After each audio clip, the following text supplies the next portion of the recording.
Dear students, in this video I am going to explain you further the story An Angel in Disguise. Till now we have read that even though Joe Thompson knew that his wife won't be happy on seeing Maggie, he carries the child to his home.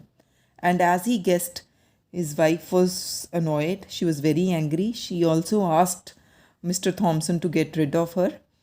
To this he referred to Bible. He said that even God rewards the people who help children, and he requests Jane, his wife, to put aside her heart's bitterness and see how cruel life is for Maggie. She's motherless, she's homeless, she's permanently bedridden, she's separated from her siblings. So she made her realize that they are not doing much for the child. They are just being kind to her for a single night. And somehow he was able to convince Mrs. Thompson, and he left for his work. And when he returned back, he noticed that Mrs. Thompson is sitting by the bed of Maggie and she's talking to her. And on seeing this, on seeing that there was no pain and bitterness on face of Maggie while both of them were conversing, as if a great weight was lifted from his heart. He he drew a deep breath of relief on seeing that. Now we'll continue further. On entering, Joe did not go immediately to the little chamber. His heavy tread about the kitchen brought his wife somewhat hurriedly from the room where she had been with Maggie. So now, on reaching home, he did not go to the chamber where Maggie was lying. Instead, he went to the kitchen, and the noise of his footstep brought his wife down, and she came hurriedly to the kitchen. Joe thought it best to not to refer to the child nor manifest any concern in regard to her. So he thought that it's better not to talk about Maggie and not show any signs of actions regarding any concern towards Maggie. So he just simply asked his wife, how soon will the supper be ready? So instead of asking anything about Maggie, he asked his wife that when will the dinner be ready? Right soon, answered Mrs. Thompson, beginning to bustle about.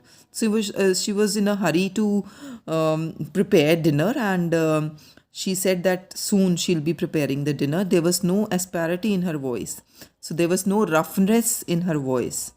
After washing from his hands and face the dust and soil of work, Joe left the kitchen and went to the little bedroom. So, after washing his hands and face, he went to the little bedroom where Maggie was resting. The pair of large, bright eyes looked up at him from the snowy bed.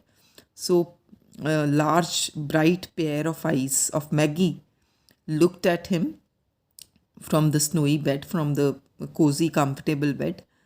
Looked at him tenderly. So, with a very tender and soft look, Maggie was staring at Mr. Thompson, gratefully, pleadingly. So she seemed to be very thankful to Mr. Thompson. How his heart swelled in his bosom.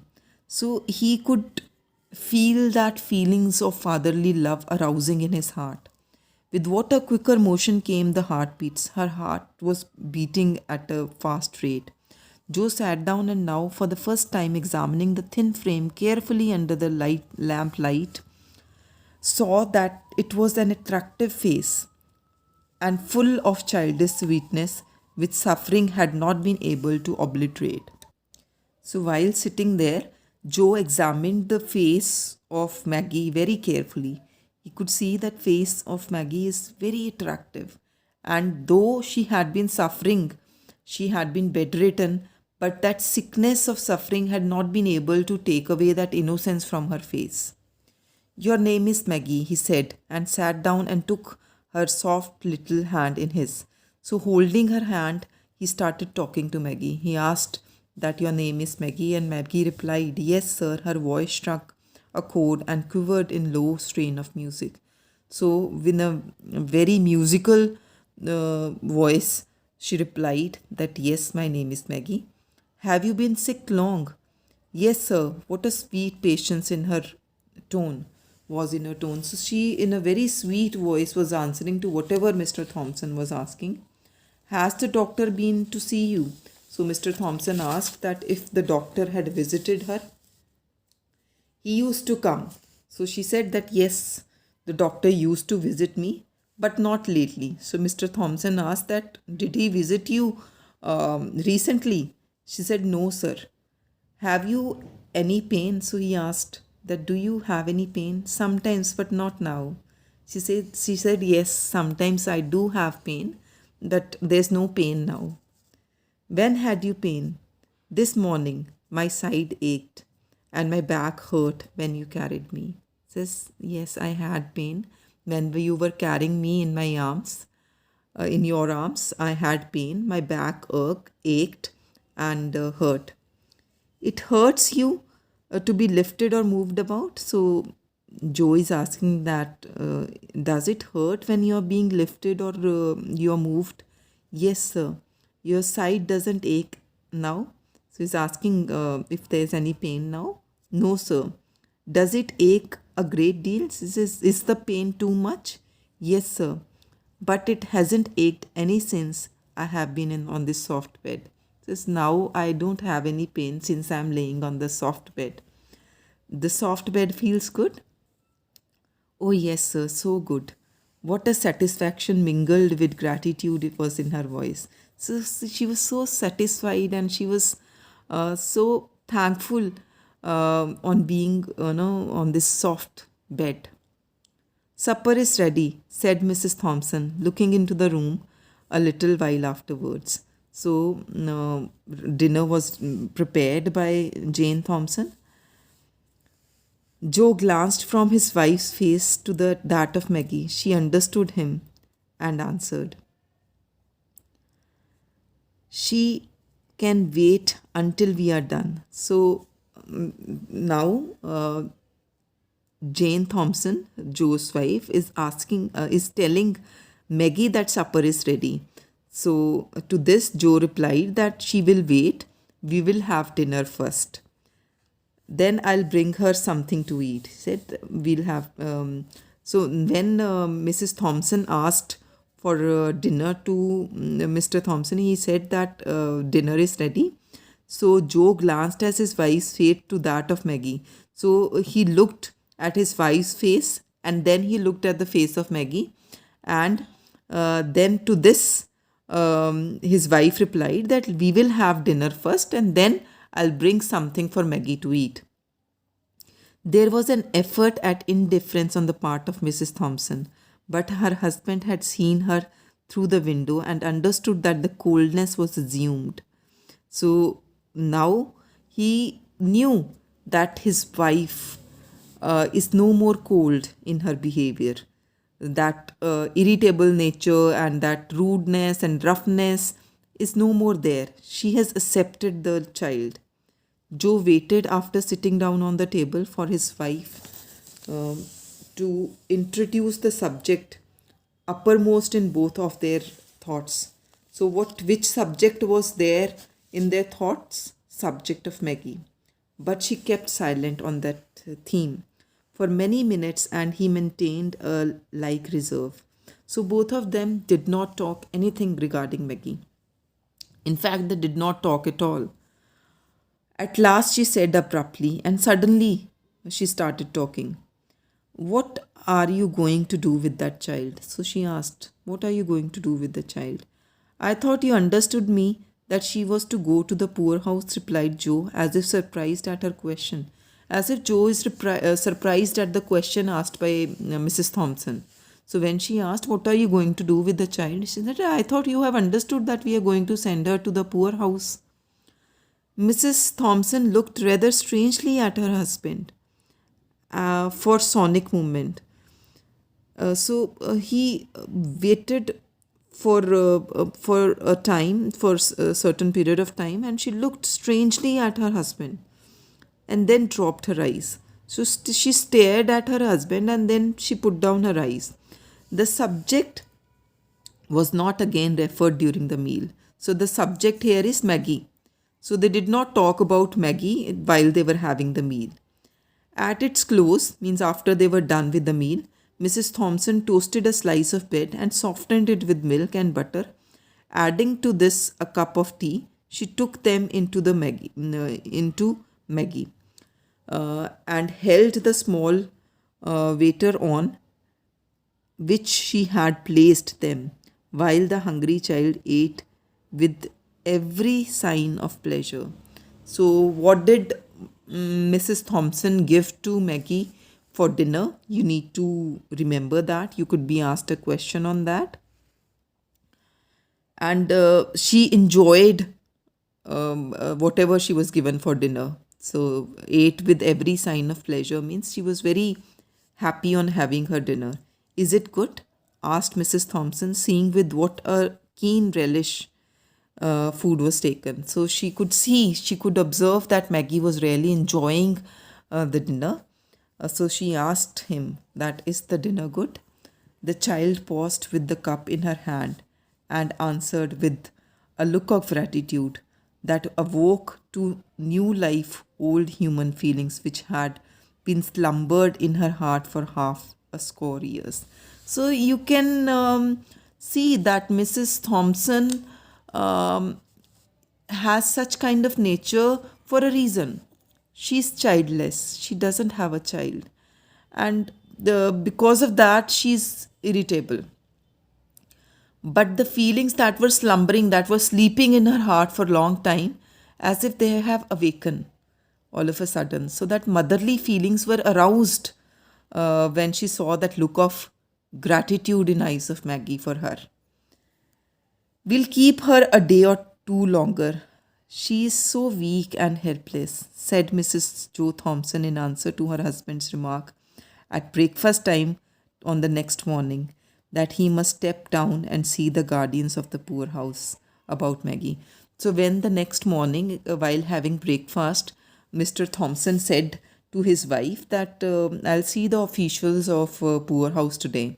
So, to this, Mrs. Thompson said that we'll keep this child for a day or two since she's very weak and helpless, and then we'll send her to the poorhouse.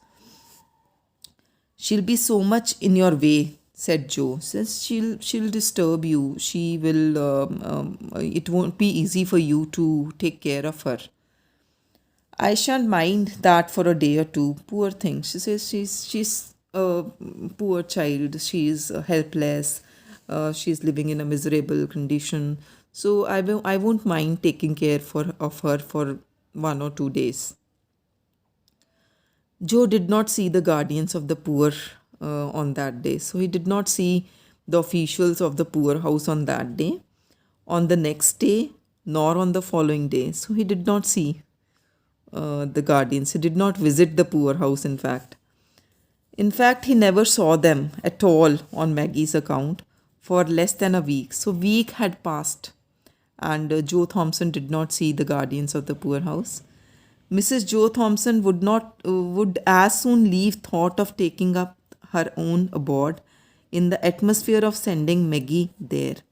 So it's been said that even Mrs. Thompson would leave the thought of sending Maggie to the poorhouse, a place that is run by charitable trust. Moving on to next page now. What light and blessing did did the sick and helpless child bring to the home of Joe Thompson, the poor wheelwright? So the child has been a blessing for Joe Thompson, who was a poor wheelwright. It had been dark and cold and miserable there for a long time, just because his wife had nothing to love and care for out of herself, and so became sore, irritable, ill tempered, and self afflicting in the desolation of her woman's nature. Since she was childless, she had nobody to love and take care of. That is the reason she was so irritable, ill tempered, and she was all because she was all alone. She did not have any child. Now, the sweetness of that sick child, looking ever to her in love, patience, and gratitude, was as honey to her soul. So, look at the vocabulary that is used here. So, the writer has very beautifully expressed that how the child had totally transformed the life of the couple. So it's written that looking ever to her in love, patience, and gratitude was honey to her soul, and she carried her in her heart as well as in her arm, a precious burden. So she also now is calling for her also. Maggie is a precious burden now. As for Joe Thompson, there was not a man in all the neighborhood who drank daily of more precious wine of life than he. So he is the happiest man in the village now. So he is the one who drinks the wine of life. It's not that wine he's drinking, but it's mentioned here that he drinks that happiness every day. So there's nobody else in the village who's as happy as Mr. Thompson now. An angel had come into his house, disguised as a sick, helpless, and miserable child, and filled all his dreary chambers with sunshine of love. So all his boring and life that was there, where there was no space of love, now this child has brought along a full sunshine of love. See, you can see a total contrast in the beginning and the ending of the story. The story starts with a negative and a gloomy scene, but towards the end, Maggie's innocence, Joe's kindness, and Mrs. Thompson's love makes us smile. Thus, the story carries a message about love, kindness, human feelings. The author's message is to help other people because we should be kind, sympathetic, and tender. Here, also, the main theme of the story is that people can change and feel the plight of other people. So, the way Mrs. Thompson has changed shows us that how love conquers everything. And by the end of the story, we can see that how all negativity has vanished away. The word angel in the title of the story refers to the small child, Maggie, obviously, and she brings love and joy for the family of Mr. Thompson and Mrs. Thompson, thereby acting as an angel in disguise for them. I hope you're clear with the story. Still, in case you have any doubt, do let me know in the comment section. Thank you so much.